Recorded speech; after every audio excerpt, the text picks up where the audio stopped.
그 영화 배우 중에 뭐 지금은 이 세상에 안 계신 분이긴 한데 1929년에 태어나서 93년에 돌아가신 분이 있어요. 오드리 헵번이라고. 오드리 헵번은 저희 젊은 분들은 잘 모르시겠지만 여기 계시면 대부분 아실 것 같은데 로마의 휴리라는 영화, 그 영화에 이제 주연으로 출연했다가 굉장히 연기를 잘해서 아카데미 주연상, 여우 주연상을 받은 사람이죠. 그리고 굉장히 많은 작품에서 두각을 나타내서 굉장히 이렇게 인기를 많이 얻었던 배우였습니다. 근데 그분이 연기 생활을 마치고 한 50대 중반쯤부터 이제 방향을 틀었어요. 근데 이제 그 튼 방향이 뭐냐면 박애주의자 이제 그런 쪽으로 방향을 틀어가지고 유니세프라고 하는 그 기구에 이제 몸을 담게 됩니다. 그리고 거기에서 이제 하는 행동에 같이 동참을 하게 돼요. 그게 뭐냐면 아프리카에 가서 가난한 사람들 돕는 거예요. 특별히 가난하고 병든 아이들을 돌보고 이제 음식을 주고 그렇게 하는 그런 일을 하게 돼요. 한 4년 정도, 한 4년에서 5년 정도 이렇게 하게 되면서 그가 살아왔던 삶에 이제 전혀 새로운 삶을 살면서 오는 삶의 의미를 발견하게 돼요. 근데 나중에 돌아가시게 된 이유는 암이었는데 이제 암이 걸려 돌아가시면서 이제 그 시간이 이렇게 가면서 딸에게 이제 유언을 남기게 돼요. 근데 그 유언이 이렇게 약간 유머러스하면서도 굉장히 의미가 있는데 제가 몇 가지만 읽어드리겠습니다. 아름다운 입술을 갖고 싶으면 친절한 말을 하여라. 여기서 말하는 아름다운 입술은 이제 매력적인 입술을 말하고요. 사랑스러운 눈을 갖고 싶으면 사람들에게서 좋은 점을 보아라. 날씬한 몸매를 갖고 싶으면 너의 음식을 배고픈 사람들과 나누어라. 아름다운 머리카락을 갖고 싶으면 하루에 한 번 어린이가 손가락으로 너의 머리를 쓰다듬게 하여라. 아름다운 자세를 가지고 싶으면 이게 원래 이제 자세 있잖아요. 이렇게 딱 서 있는 자세. 그러면 너 자신이 결코 혼자 걷고 있지 않음을 명심해서 걸어라. 이게 이렇게 좀 뭐 옆에를 좀 조심하며 걸어라 그런 말이겠죠.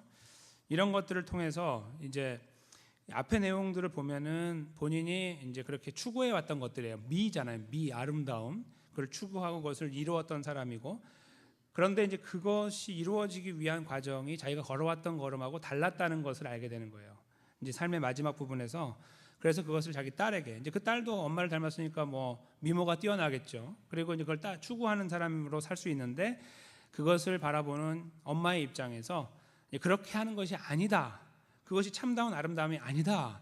이거를 이제 전달하고 싶었던 거예요. 그래서 그렇게 유언을 남겨서 굉장히 유명한 유언으로 기록이 되어 있어요.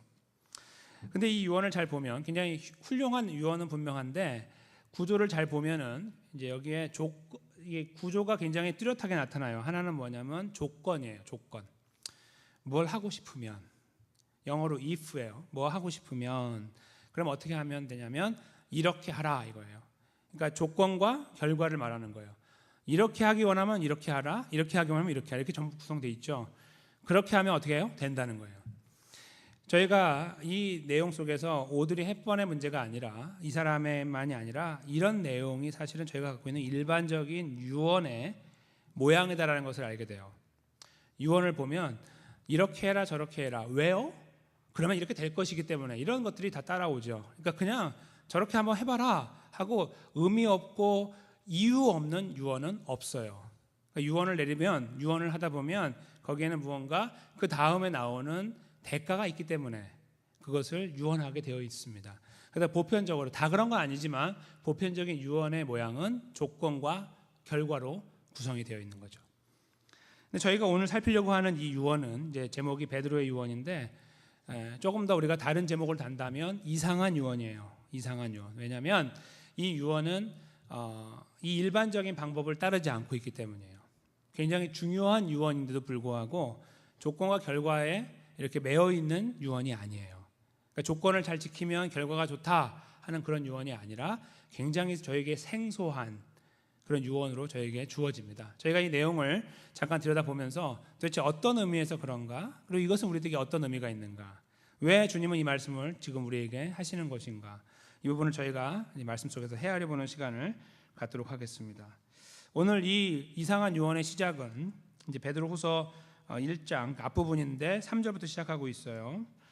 거기 보시면은 그의 신기한 능력이라는 단어가 처음에 이렇게 등장을 하죠. 신기한 능력은 좀 오늘날 우리가 조금 편안하게 받아들이기 위해서는 거룩하다 이렇게 보는 게 좋아요.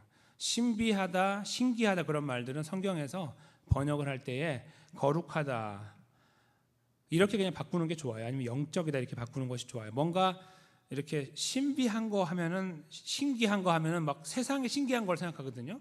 그런 것들이 아니고 그냥 거룩한 거예요. 구별된 거죠. 구별된 능력을 갖고 하나님이 무언가 일을 하셨어요. 능력으로 무엇을 하셨냐면 생명과 경건에 속한 모든 것을 우리에게 주셨다 이렇게 쓰고 있습니다. 그러니까 지금 이것은 분명히 베드로의 유언이에요. 오늘 본문에 안 나오지만 본문이 지나서 12절부터 15절을 저희가 이따가 제가 설명을 해드릴 건데 거기 보면 베드로가 죽을 날이 얼마 남지 않은 것을 스스로 직감했어요. 그래서 이 유언을 하게 됩니다. 그러니까 이것은 분명히 유언이에요. 근데 유언의 처음 시작이 다른 이야기로 시작하고 있는 거예요. 이렇게 하면 그런 것들이 아니라 그보다 더 앞에 있는 이야기를 하는 거예요. 그것이 뭐냐면 하나님께서 하신 일인 거예요. 하나님께서 하나님의 그 특별하신 거룩하신 능력으로 생명과 경건에 속한 모든 것을 우리에게 주셨다 이렇게 쓰고 있는데 이걸 더 정확하게 번역을 하면 이렇게 돼요. 신기한 그러니까 하나님의 구별된 거룩한 능력으로 생명에 필요한 모든 것을 또 경건에 필요한 모든 것을 우리에게 주셨다 이거예요. 그것이 더 분명한 의미입니다. 그러니까 경건에 속한 이런 것이 아니라 생명을 위해 필요한 모든 것 그리고 경건을 위해 필요한 모든 것을 주셨다 그런 말이에요. 그러니까 생명에 필요한 모든 것과 경건에 필요한 모든 것을 주셨다는 말은 하나님께서 우리 여기 대상인 우리들에게 무엇을 주셨냐면 생명을 주시고 또 하나는 경건을 주셨다는 말이에요. 그리고 여기서 말하는 생명은 이렇게 하루하루 살아가는 이런 생명이 아니라 죄와 사망에서 구원한 생명을 말하고 여기서 말하는 경건은 그렇게 구원받은 하나님의 사람으로서 경건하게 구별되게 살아가는 것을 말한다 이렇게 볼 수 있어요. 이거 다시 한번 설명드리겠습니다. 중요하기 때문에 이 두 가지를 여기서 말씀하실 때 보면 이것이 앞으로 생명을 받았으니까 경건의 삶을 더 열심히 살아가라 이렇게 말씀하는 것이 아니라 하나님께서 이미 이 두 가지를 우리 안에 이루어 주셨다고 말한다는 것 그래서 저희가 집중해야 되는 것입니다. 다른 말로 바꾸면 이미 하나님 백성으로 우리가 살아가는 이 삶의 여정도 누가 이루어 주셨다는 거냐면 하나님께서 구별된 거룩한 능력으로 우리 안에 이루어 주셨다는 말입니다. 이해가 좀 안 되시죠? 왜냐하면 저희는 아직 살아가야 되잖아요. 미래거든요. 더 살아가야 돼요. 그런데 그것이 다 이루어졌다고 말씀하시는 것의 의미가 무엇일까? 그 뜻이 무엇일까를 헤아려 볼 필요가 있을 것입니다. 그래서 오늘 본문에는 저희가 찾기가 어렵지만 베드로 사도가 쓰고 있는 베드로 전서, 오늘은 후서잖아요. 전서의 내용을 저희가 축약해서 본다면 하나님께서 예수 그리스도 안에서 하나님 백성들을 택하여서 구원하신 다음에 구원받은 사람으로 소위 왕 같은 제사장으로 살아가게 하셨는데 그 걸음을 하나님께서 친히 이루어 주신다 이렇게 기록하고 있습니다. 그것을 바탕으로 본다면 이 말씀이 어떤 의미인지를 헤아리게 됩니다. 다른 말로 바꾸면 하나님의 백성인 저희들 아니면 그때 당시에 2000년 전에 살았던 사람들에게 하나님께 주시고자 하시는 말씀은 하나님 백성으로서의 생명을 부여해 주셨으니까 부여한 생명을 가지고 살아가는 걸음조차도 하나님께서 구별된 능력으로 이루어 나가실 것이고 이루셨다라고 말씀하고 있다는 거예요. 그것이 완벽하게 하나님의 손에 있다는 것을 설명하기 위한 형태다 이렇게 볼 수 있는 것입니다. 그렇게 왜 베드로가 이 말씀을 시작으로 해서 유언을 하고 있을까요? 그 다음 내용으로 제가 좀 내려가면서 조금만 더 내용을 살피겠습니다. 이것이 다가 아닐 거 아니겠습니까? 유언이. 근데 그렇게 우리를 구원하시고 생명을 주시고 경건한 삶을 살도록 하신 것은 자기의 영광과 덕으로서 우리를 부르신 자를 알므로 말미암았다. 이것은 우리가 하나님 말씀을 통하여 우리를 구원하신 분이 하나님이신 것을 알고 인정할 때에 그걸 통하여 이 두 가지가 우리에게 주어졌다라는 것을 설명하고 있는 거예요. 교회에 여기 나오셔서 우리가 예수님 믿을 때에 아무런 근거 없이 예수 믿는 것이 아니죠. 하나님 말씀을 통해 믿거나 누군가의 간증을 통해 믿거나 우리의 경험을 통해 믿는 그런 과정을 통해서 우리가 하나님을 알아나가잖아요. 바로 그것을 말하는 거예요. 그 하나님을 아는 과정을 통하여 우리가 이 생명과 경건을 얻게 되었다, 이렇게 말씀하고 있는 것입니다. 그러면서 4절에 그런 과정을 통해서 보배롭고 지극히 큰 약속을 우리에게 주사 이 약속으로 말미암아 우리로 아니면 너희로 정욕을 인하여 세상에서 썩어질 것을 피하여 신의 성품에 참여하는 자가 되게 하셨다. 여기에서 이제 한 가지 유언의 참다운 내용이 나오는 것을 보게 됩니다. 앞에 것은 일종의 전제였다고 하면 이제 내용이 나오는 거예요. 그것이 뭐냐면 신의 성품에 참여하는 자가 되게 하는 겁니다. 하나님의 성품을 말하는 거고 하나님 백성다운 모습을 말하는 건데, 하나님이 가지고 계셨던 성품에 함께 동참할 수 있도록 하기 위하였다 하는 목적을 말하고 있는 겁니다. 다른 말로 바꾸면 하나님 백성들이 이 유언을 듣고 있는데, 유언의 내용의 골자가 뭐냐면 하나님의 성품에 참여한 사람답게 살자, 그것입니다. 근데 그 전제 조건으로는 우리가 하나님의 구원의 은혜 가운데 있고 또 구원받은 사람으로 살아갈 힘도 하나님께서 우리에게 주시기 때문이다라는 겁니다.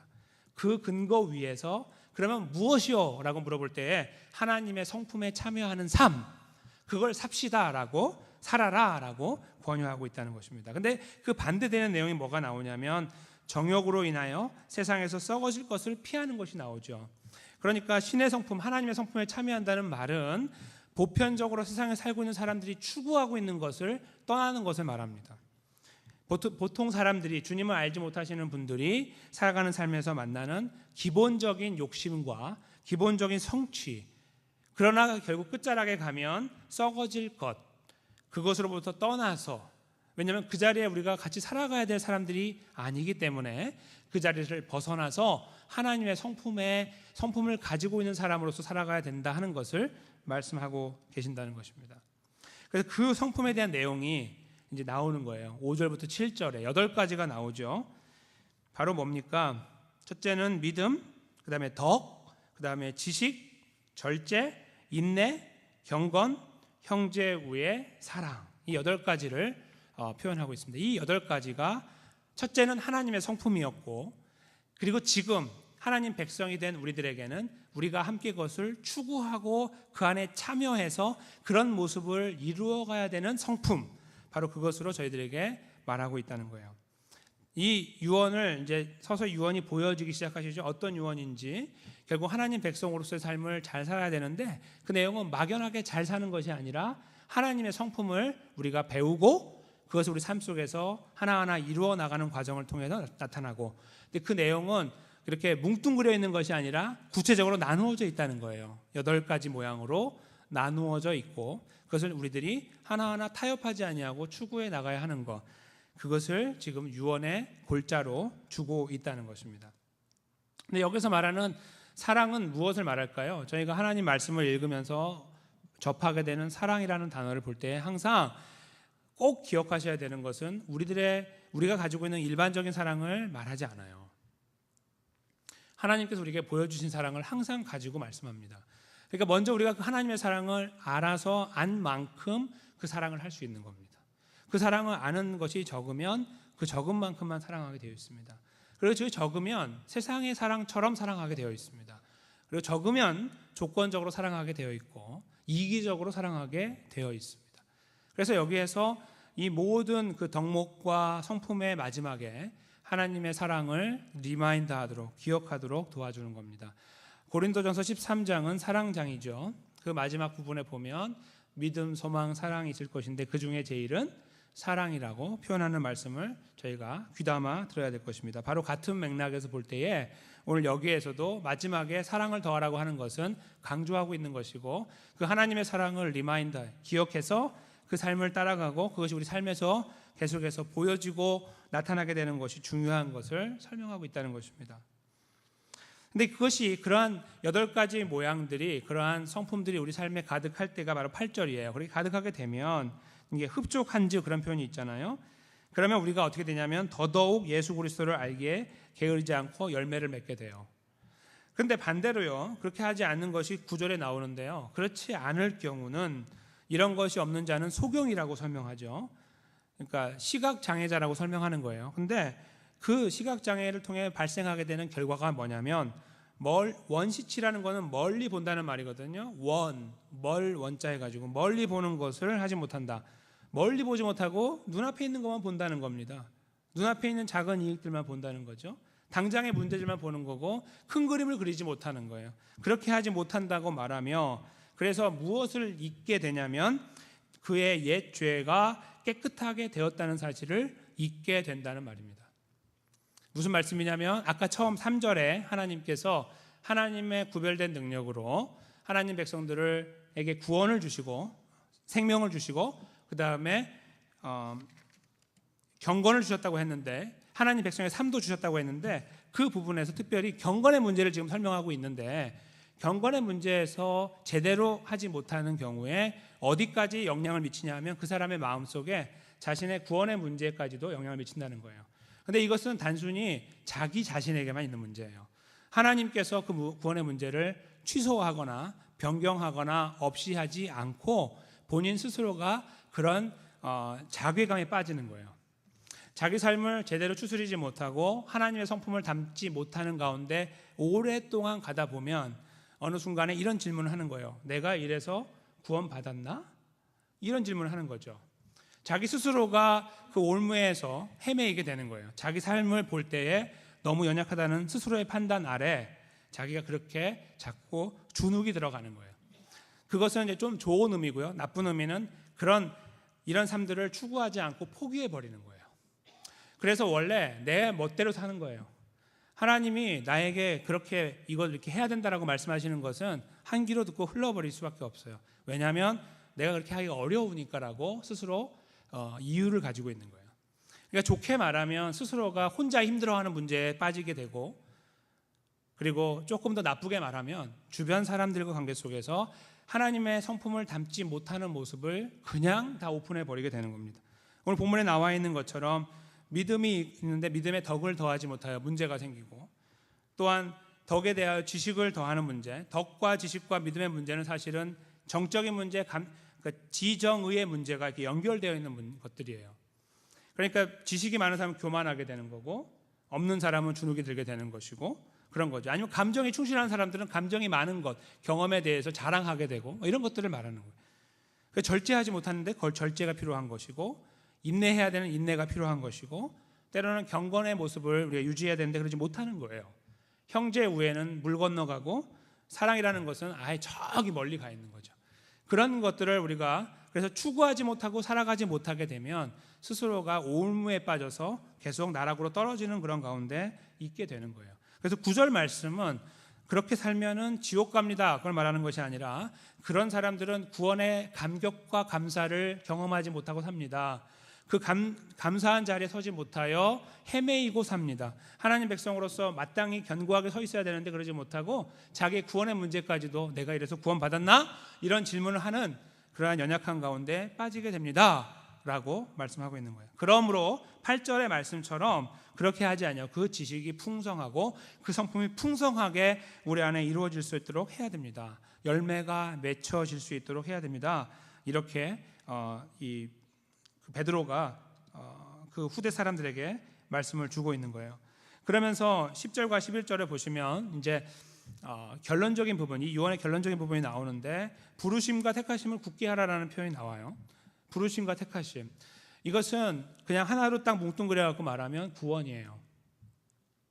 그래서 조금 더 확장하면 구원받은 사람의 삶도 포함되지만 지금 9절에서 표현하고 있는 바로 그 구원의 문제, 우리가 이렇게 막 혼동이 되고 힘들어질 때에, 그때에 다시 한번 우리가 부름 받고 또 택함 받았다는 사실이 어디에 근거하는지에 대한 확증을 갖고 있어라는 말입니다.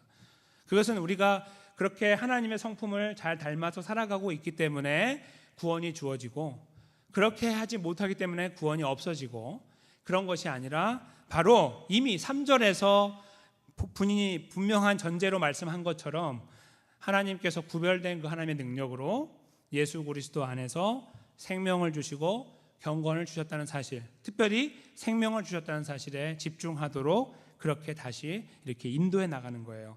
그 사실에 집중하자, 부르심과 택하심, 하나님의 구원하심에 견고하게 서 있어야 한다라는 의미를 여기에서 이렇게 말씀하고 있는 겁니다. 그러니까 지금 저희가 흐름을 이렇게 아시겠죠? 분명한 전제 한 가지가 주어졌습니다. 보통 세상에서 말하고 있는 유언과 다르게 하나님 백성들에게는 특별한 전제 조건이 있었습니다. 그것은 하나님 백성 스스로가 갖고 있는 노력과 열심과 또 그 결과에 따라서 주어지는 것이 아니라 하나님의 선하신 뜻을 따라서 계획한 하나님의 구원의 계획에 따라서 하나님께서 그 능력으로 예수 그리스도 안에서 하나님 백성들에게 생명을 주시고 생명 받은 사람들이 살아갈 수 있는 길을 준비해 주셨다는 전제. 그 위에서 그러므로 하나님 백성들이 당연히 추구해 나가야 되는 것은 하나님의 성품을 본받아서 그것을 우리 삶에서 답습하며 따라가며 본받으며 살아가는 데 있다 하는 것을 말하고 있는 겁니다. 혹시 하지 않으면 제발 당신이 누구인지를 기억하시오 라고 말하는 겁니다. 그것이 바로 부르심과 택하심을 굳게 하라는 의미가 되는 것입니다. 그것이 바로 이 말씀의 지금까지의 흐름이고 요약이 되는 거예요. 그렇게 살지 마시오 이거죠. 그런데 그렇게 살지 마시오만 하는 것이 아니라 당신이 누구인지를 기억하시오 라고 다시 그분의 신분에 대하여 주변의 사람들의 신분에 대해서 설명을 하고 있는 거예요. 그 안에서 당연히 하나님의 무조건적인 사랑, 변함없는 사랑을 다시 리마인드 하도록 도와주는 겁니다. 그 사랑을 리마인드 하는 사람이 비로소 다시 한번 하나님의 성품을 고민하는 자리에 설 수 있기 때문입니다. 그 누구도 하나님의 성품을 고민하지 않습니다. 세상에 그 누구도 하지 않습니다. 할 필요도 없고. 그런데 교회 안에도 마찬가지로 하나님 백성인데도 불구하고 하나님의 성품에 대해 고민하지 않는 분이 참으로 많습니다. 그것이 현실입니다. 그러니까 이 말씀을 주신 겁니다. 21세기, 그러니까 20세기 전에, 그러니까 1세기의 교회가 이 본문을 읽었던 첫 번째 사람들이죠. 그 사람들에 대한 생각을 잠깐 해보겠습니다. 그분들은 예수 그리스도께서 승천하신 다음에 승천하실 때 주신 유일한 굉장히 중요한 여러 가지 약속 중에 하나가 뭐냐면 내가 속히 오리다 하는 거였습니다. 속히 오리라 이 말씀이었거든요. 그러니까 그걸 붙잡고 사는 거예요. 근데 몇 개월이 지나도 오지 않으시고 1년이 지나도 안 오시는 거예요. 10년이 지나도 안 오시고 20년, 30년이 흘러가는 거예요. 그러니까 그들의 이 생각 속에는 주님이 거짓말했다. 이런 생각이 팽배하고 더 나아가서 배교하는 사람들이 생기고 그리고 유혹 앞에서 무너지고 핍박 앞에서 굴복하는 사람들이 생깁니다. 그것이 초대교회 현실이었습니다. 거기서 하나님께서 무엇을 원하셨을까요? 무조건적으로 매를 쳐서 하나님 백성의 자리에 옮기는 걸 원하셨을까요? 그렇게 해도 못해요. 그 사람들이. 그러니까 어떻게 해야 될까요? 바로 이런 방법밖에 없는 거예요. 이 유언은 베드로의 유언이긴 하지만 사실 하나님의 유언이에요. 하나님이 그의 입을 통해서 우리에게 주시는 말씀이기 때문이죠. 그 내용이 뭐예요? 비록 그것이 힘들지만 하나님 백성의 길이 힘들지만 핍박이 있고 유혹이 있지만 하나님 백성에 걸어야 되는 길은 분명하니까 하나님의 성품을 그대로 가진 사람답게 살아야 된다 이겁니다. 그냥 그리스도인답게 살아라가 아니고 굉장히 구체적으로 8가지를 여기 표현하면서 그런 모습들이 우리 안에서 이루어질 수 있도록 즉 보다 더 하나님 백성다운 모습을 세워나갈 수 있도록 우리들을 격려하고 있는 것입니다. 그런데 그런 그들의 배경과 함께 오늘 우리들의 배경을 한번 생각해 보겠습니다. 그들은 핍박을 받았습니다. 육적으로 굉장히 어려움을 경험했죠. 예수님 믿는 문제가 자기들의 직업에도 문제가 생기고 직장 생활에서 이렇게 제외당하기도 하고 가족으로부터 멀리 당하기도 하는 이러한 여러 가지 변수들을 경험했습니다. 그렇죠?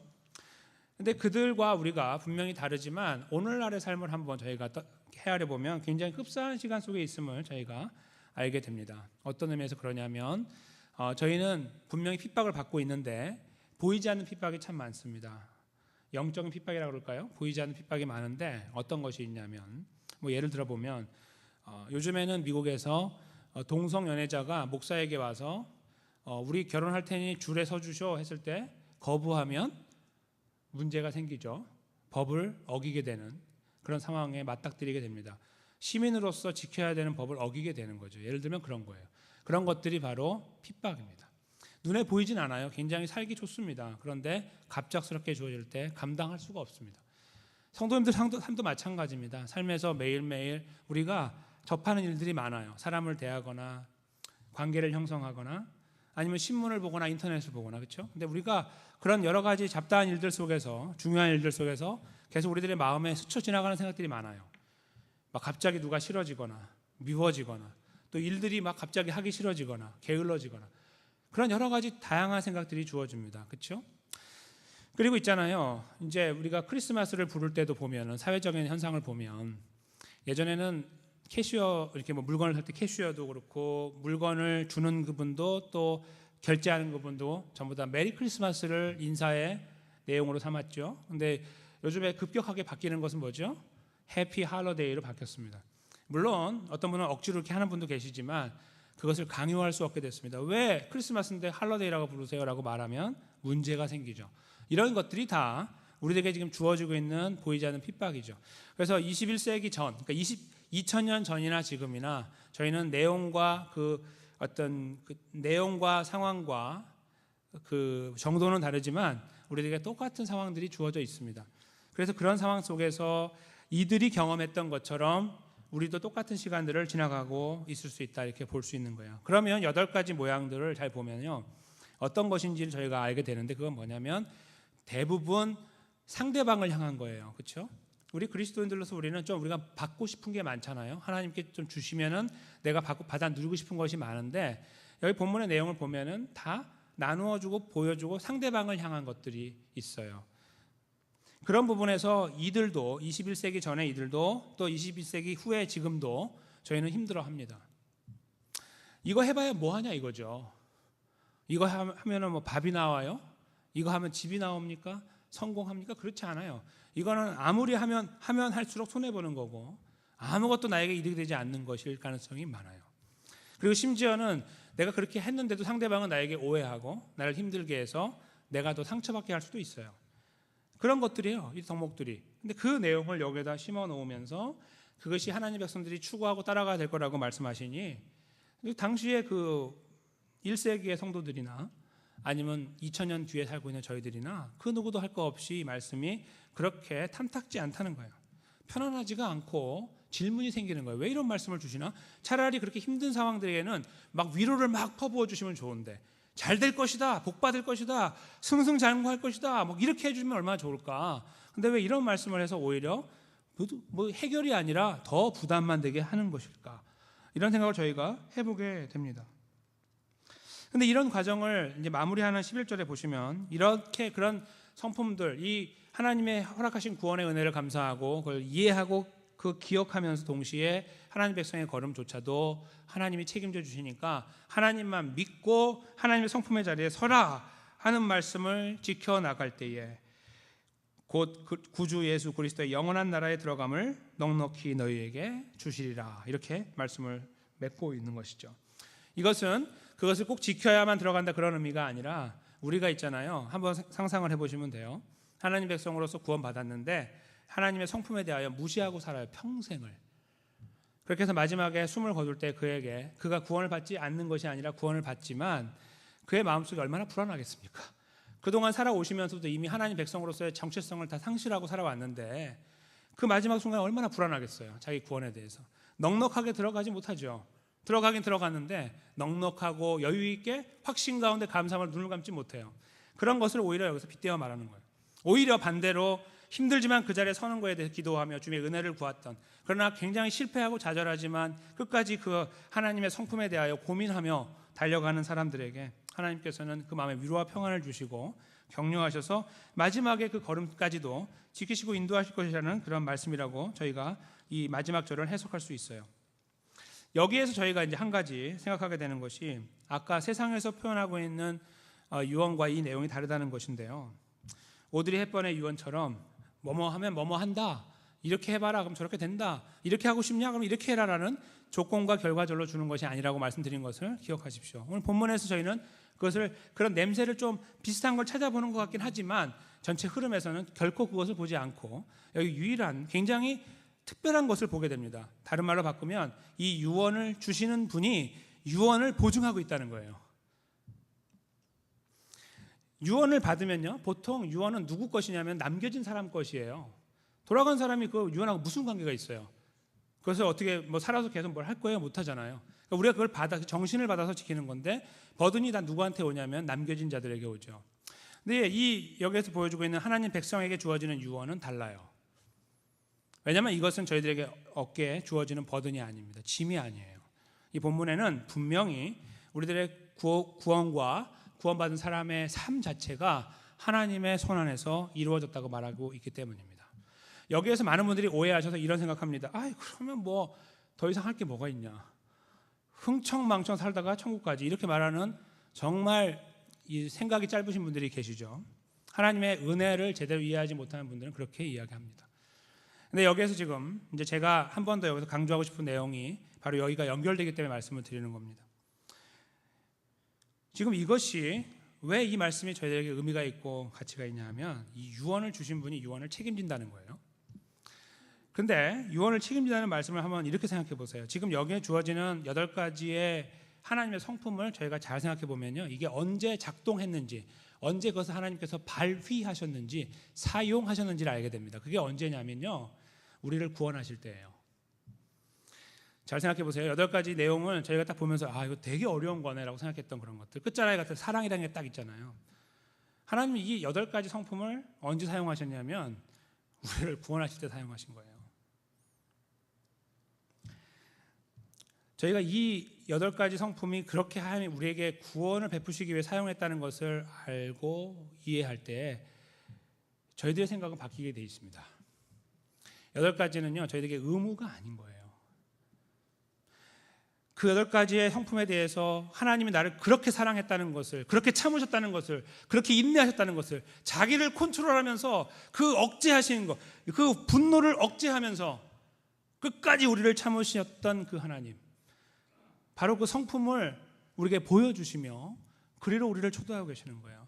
이것이다라고 말씀하실 때 저희들이 그걸 바라보면서, 그 하나님의 사랑을 이해하는 사람이 그걸 바라보면서 하나님이나 하세요, 내가 이런 거 어떻게 합니까? 라고 말하겠어요?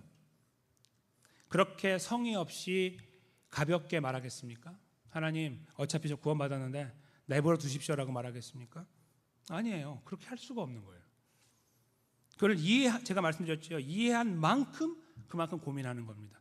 아는 만큼 고민하는 거예요. 하나님의 사랑이 굉장히 작게 알고 있는 사람은 그만큼만 사는 거예요.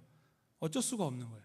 그러나 그것을 깊이 알면 알수록 우리는 가만히 있을 수가 없는 거예요. 견딜 수가 없는 거예요. 그렇게 하지 못하는 우리 자신이 너무나 한스러운 거예요. 우리 가슴을 치게 되는 겁니다. 그리고 다시 한번 그 자리에 서려고 발버둥 치게 되는 것이죠. 그것이 바로 이 본문에서 저희가 다음 조금 다른 각도에서 이 말씀을 이해하는 의미가 되는 것입니다. 그런데 저희는 여기에서 또 한 가지, 세 번째 각도에서 이 말씀을 봐야 됩니다. 그것은 뭐냐면요, 바로 베드로예요.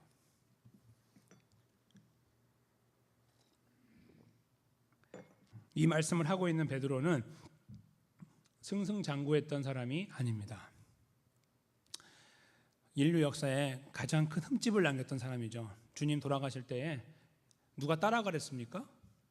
괜히 따라갔다가 오명을 남겼어요. 3번이나 부인하는. 그렇죠? 베드로는 그 이후에 그 누구에게도 나를 본받으라거나 노력하라거나 이런 말 안 해요. 절대로 안 해요. 뭘 하는 거냐면 나는 아무것도 할 수 없다, 이걸 알았어요. 그래서 그가 한번 거기에서 무너진 다음에 나중에 예수님 승천한 다음 성령의 역사로 오순절 성령 강림을 통해 성령님을 받고 새로운 인생을 시작하며 살아갈 때에 그는 완전히 바뀐 사람이에요. 완전히 예수님처럼 살아요. 말하는 것도 그렇고. 그리고 요구하지 않아요. 강요하지 않아요. 왜요? 안 되는 거 알기 때문입니다. 오늘 본문에서도 그렇게 말씀을 쓰고 있는 거예요. 여러분들 하나님의 사랑을 이렇게 우리가 받았는데 더 열심히 합시다. 이를 꼭 악물고 혈설 하나씩 씁시다. 이렇게 나가지 않는 거예요. 필요가 없어요. 그냥 아무 소용이 없다는 거예요. 휴지 조각보다 못한 걸 알아요. 오히려 그는 한마디 더 할 수 있는 힘이 있다면 이걸 말하고 싶은 거예요. 하나님이 하셨습니다. 당신들이 어떻게 여기까지 왔어? 하나님이 하셨습니다. 당신들이 어떻게 구원받았어? 하나님이 하셨습니다. 당신들이 어떻게 꿈틀꿈틀 하면서 하나님 백성에 대해서 고민하게 됩니까? 하나님이 하셨습니다. 이거를 증거하고 있는 겁니다. 자기 경험을 통해서 발견하게 된 하나님. 그래서 여기 본문에서 그런 뉘앙스가 전혀 없어요. 여러분들 그렇게 하면 안 됩니다. 그런 뉘앙스 없어요. 주님의 사랑에 더 깊이 거합시다. 그 사랑 안에서 그것을 나타냅시다. 경험합시다. 나누어 나갑시다. 특별히 8가지 이 하나님의 성품에 대하여 참여하는 자가 되었음에 대하여 강조하며 그것을 버리지 맙시다. 떠나지 맙시다. 잘못된 길로 갑시다. 그 자리에 가면은 우리의 구원의 문제까지도 스스로 힘들어하는 자리에 가오니 그런 자리에 서지 맙시다라고 저희를 종용하고 있다는 거예요. 계속 어디를 향해 저희들의 시선을 고정시키려고 합니까? 예수 그리스도입니다. 계속해서 이 구원의 큰 역사를 이루신 하나님, 그 주인, 그 가장 핵심에 계셨던 예수 그리스도께 우리들의 시선을 고정시킬 수 있도록 그렇게 우리를 인도하고 있는 것, 바로 그것이 이 본문에 저희가 헤아려 봐야 하는 내용이 되는 것이죠. 이 이후에 아까 말씀드린 것처럼 이것이 그에게 있어서 마지막 때라는 것을 스스로 느꼈어요. 그래서 이제 그 13절에 뭐라고 쓰고 있냐면 13, 14절에 내가 이 장막에 있을 동안에 너희를 일깨워 생각하게 함이 옳은 줄로 여기노니, 이제 정말 이 말을 하고 싶은 거예요. 이는 우리 주 예수 그리스도께서 내게 지시하신 것 같이 나도 이 장막을 벗어날 것이 임박한 줄을 알미라. 본인이 느끼고 있는 거예요. 스스로 느끼고 있는 거예요.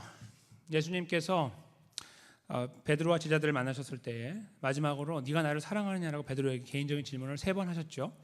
그때 그 3번의 질문을 통하여 베드로를 그의 실패에서 회복하세요. 그가 3번 부인했으니까 3번 그에게 답변을 들어요. 그렇죠? 주님을 사랑합니다. 3번을 들어서 2분 시켜버려요. 마이너스가 제로가 되도록 만드는 거예요. 그가 실패했던 3가지를 거꾸로 산술적으로 바꿔가지고 사랑하면 고백으로 2분을 딱 시키시죠. 근데 그때에 베드로에게 던졌던 말씀이 있어요. 네가 지금 젊었으니까 마음대로 다니는데 나이가 들면은 네가 그렇게 하지 못할 것이다. 그래서 그것이 앞으로 어떠한 죽음으로 죽을지를 말씀하시는 거라고 요한이 기록하죠. 지금 그런 주님의 말씀들을 머릿속에 갖고 있는 이 베드로가 지금 그 타이밍을 느끼는 거예요. 몸에 병이 있는지 아니면 곧 사형을 당하는지 모르겠지만 지금 그 분위기를 스스로 느끼고 있는 거예요. 그래서 그걸 느끼는 이때에 하나님 백성들, 사랑하는 사람들에게 자기의 모든 경험과 이 말씀을 바탕으로 남기고 싶은 유언이 있는 거예요. 그래서 이 말씀을 여기다 쓰며 그것을 당신들이 기억하기 원하고 따라가기 원합니다라고 말하고 있는 겁니다. 그 내용의 골자가 무엇이었습니까? 여러분들 이렇게 하면 이렇게 됩니다가 아니라 여러분들이 누구요? 라고 물은 겁니다. 하나님의 그 특별하신 구별된 사랑으로 말미암아 예수 그리스도 안에서 구원받은 사람들 아니요. 그리고 그 삶도 하나님께 책임진다고 하신 분들 아니요. 그 삶의 여정 속에서 기억해야 되는 것은 하나님께서 당신들에게 보여주었던 하나님의 놀라우신 성품을 이해하고 그것을 삶에서 나타내야 되는 거 아니요. 그 삶에서 정진해야 되는 거 아니요. 라고 표현하고 있는 거예요. 베드로에게 저희가 지금 다시 그를 만날 수 있어서 이야기한다면 천국에서 그런 케이스는 없겠지만 물론 만나겠지만 지금 이런 질문은 안 하겠다는 거죠. 당신이나 잘하시오라고 우리가 말하지 않아요. 왜요? 베드로는 하나도 자기 것을 이야기하지 않아요. 자기 스스로 알아요. 나는 약해서 감당할 수 없는 자라는 거. 하나님께서 그의 입에 말씀을 넣어주시는 거예요. 이 말씀을 전해야 되는 사람의 입장에서 이 말씀을 전할 때 그는 자기가 갖고 있는 수많은 메리트와 크레딧을 이야기하지 않아요. 내가 이런 사람이야, 초대교회 내가 수장이야, 이런 말 하지 않아요. 그냥 무너졌던 그 자리에서, 연약한 그 자리에서 일으켜 주셨던 하나님의 이 놀라우신 은혜를 다시 기억하는 거예요. 8가지요? 저희는 감당하지 못합니다. 베드로도 알아요. 할 수 없다는 거. 그러나 이 말씀을 주시는 건요, 타협하지 않는 거예요. 우리가 하지 못하기 때문에 포기하는 거하고요, 하지 못하지만 그것을 위해서 기도하고 가는 거하고 완전히 달라요. 오늘 본문에서도 그걸 버려버린 사람들은 결국 자기의 구원의 문제까지도 힘들어하는데 떨어지게 되는 그런 상황이 있지만 그것을 힘들어하는 가운데서도 주님을 신뢰하고 하셨다고 하신 그 말씀을 붙잡고 그렇게 하겠습니다. 내가 하나님 백성답게 그런 성품을 닮아가려고 애쓰겠습니다. 나를 도우시옵소서라고 기도하고 가는 사람하고는 하늘과 땅 차이라는 거예요. 하나님은 바로 그 자리에 우리가 서기를 원하시는 거예요. 그것이 하나님 백성들에게 주시는 유언이에요. 저희는 보통 하나님 백성으로 살면서 하나님 우리를 보호해 주시고 오늘 찬양의 내용처럼 우리를 보호해 주시고 우리 길을 인도해 주시고 복을 주시고 하는 것들을 많이 기도하며 그것이 마치 하나님이 나와 함께 하는 거에 근거로 삼으려고 할 때가 많아요. 근데 그것은 저희들의 오해입니다. 하나님께서 저희들에게 요구하시는 것은요, 그래 잘 될 거야 하는 말씀도 있죠. 그러나 대부분의 경우에는 아까 말씀드렸잖아요. 나도 힘든데 내가 받을 수 있는 게 아니라 나를 거 내가 주라고 한다는 거 자꾸 보여주고 나타내고 손해보라고 하고 감수하고 하라고 그런 것들을 말씀하고 계신다는 것이 충격적이라는 거예요. 근데 그것이 그리스도인의 삶이에요. 제가 정말 그리스도의 삶을 고민하신다면 하나님 어떻게 하면 잘 먹고 잘 살아요가 아니고 어떻게 하면 성공해요가 아닙니다. 어떻게 하면 나를 이 그리스도의 자리, 이 복된 자리에 세워주셨는데 아무것도 아닌 내가 여기에 서 있는데 여기에 서 있는 사람답게 하나님의 백성으로서의 삶을 살 수 있을까요? 이것을 고민하는 것이 성숙한 그리스도인. 그것이 바로 이렇게 베드로처럼 인생을 다 살고 하나님의 은혜를 경험하고 회복된 자리에서 마지막에 던질 수 있는 고백이라는 겁니다. 저희가 이 고백을 그대로 액면 그대로 받아들일 수 있을 때에 저희 삶을 보다 더 깊이 고민할 수 있는 자리에 저희가 설 수 있다고 생각합니다. 그리고 지금 우리가 만나고 있는 삶의 문제들조차도 그것이 힘들어서 좌절하고 힘들고 절망할 때가 있고 아니면 스스로 자괴감이 빠져서 자존감이 상실된 채로 뭐 그냥 내가 이렇게 해서 뭐 그리스도인이라고 말할 수는 없지만 뭐 기왕 교회 나갔으니까 살아야지라고 하는 그런 걸음이 아니라 하나님께서 허락하신 그 8가지를 통해서 보여주시는 하나님의 은혜에 대해서 깊이 생각하는 가운데 정말 아무것도 아닌 제대로 꺼내놓을 수 있는 카드 하나조차 가지고 있지 않은 나를 위해서 예수님을 보내주시고 구원해 주셨다. 바로 그 사랑을 우리가 제대로 이해하는 사람으로서 하나님 내가 이거 하겠습니다 저거 하겠습니다라는 공수표를 퍽퍽 날리지 말고 그런 거 필요 없어요. 하나님은 아쉬운 분이 아니니까 그런 거 100개 날려봐도 소용없습니다. 그런 거 하지 마시고 오히려 하나님 앞에서 오늘 본문의 말씀처럼 하나님이 정말 하셨습니까? 나를 구원하셨습니까? 그걸 다시 한번 물어보시고 그 은혜 앞에 다시 한번 서는 거죠. 그리고 그 은혜가 내 안에서 머물러 있지 아니하고 내 삶을 변화시켜 나가고 자극해서 내가 하나님의 백성으로서의 걸음을 걸어가는 하나의 이정표가 되어지는 그런 자리에 설 수 있도록 고민하는 그런 자리, 바로 그런 삶이 우리 안에 이루어져 나갈 때 하나님의 영광을 받으시고 그걸 통하여 기쁨을 누리시는, 또 우리를 칭찬하시며 격려하시고 또 그 사망의 음침한 골짜기의 시간 속에 있다 할지라도 우리의 삶을 책임져 나가시는 분으로서 우리의 삶의 실제가 되시는 것을 우리에게 증명하여 주실 거라 저는 그렇게 분명하게 믿습니다. 저는 저와 여러분께서 바로 그런 자리에 서야 되지 않을까 생각합니다. 그저 우리 손에 들어오는 이런 것들 하나하나 헤아리는 거에 대해서 하나님의 살아계심을 계산하는 그런 어린아이의 단계를 벗어나서 이미 허락하신 구원의 그 능력이 무엇인지를 헤아려 나가는, 그래서 그것을 나누어 나가는, 그래서 있잖아요, 그 옆에 누구도, 내 주변의 그 누구도 나를 범하지 못하는, 건드리지 못하는, 나를 넘어뜨리지 못하는, 세상이 감당하지 못하는 그런 하나님의 백성으로 힘있게 세워지는 사랑하는 성도님과 저의 삶이 되시기를 주님의 이름으로 간절히 축원합니다.